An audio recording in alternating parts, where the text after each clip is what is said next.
तो माने हॉस्पिटल में चल गई नहीं तो हम बीमारे पड़ गई नहीं। लव यू जा। बताओ तो कहाँ से ब्लड चेंज भइल बा, कहाँ मुंह से ब्लड आवत है? अरे जिसके ऊपर यार भोजपुरी संसार का आशीर्वाद हो उसको क्या होगा, व्यूज के लिए या किसी भी चीज के लिए। भैया मना करते हैं कि हम लोग शांत रहे, लेकिन भैया जिस दिन आप आदेश दे दीजिएगा हम लोग नहीं कोई।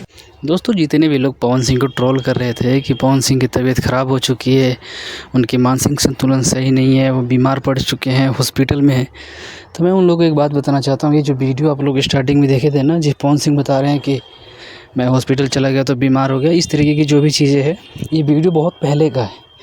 आज से कुछ दिन पहले जब राजन सिंह मुकुट ने वीडियो बनाया था पवन सिंह के ऊपर, तो उस टाइम का ये वीडियो है, तब का ये वीडियो है।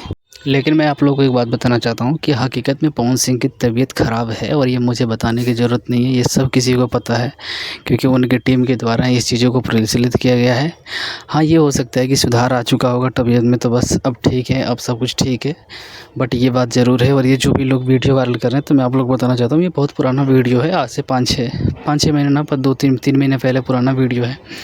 और खेसारी लाल यादव की बात करें तो खेसारी लाल यादव ने ऐसा कुछ भी उनके सपोर्ट में वीडियो नहीं बनाया, और ना ही वो कोई टिप्पणी करेंगे तबीयत ख़राब के ऊपर, क्योंकि कोई भी नहीं चाहता है कि कोई स्टार हमारे भोजपुरी इंडस्ट्री से इस तरीके से बीमार हो।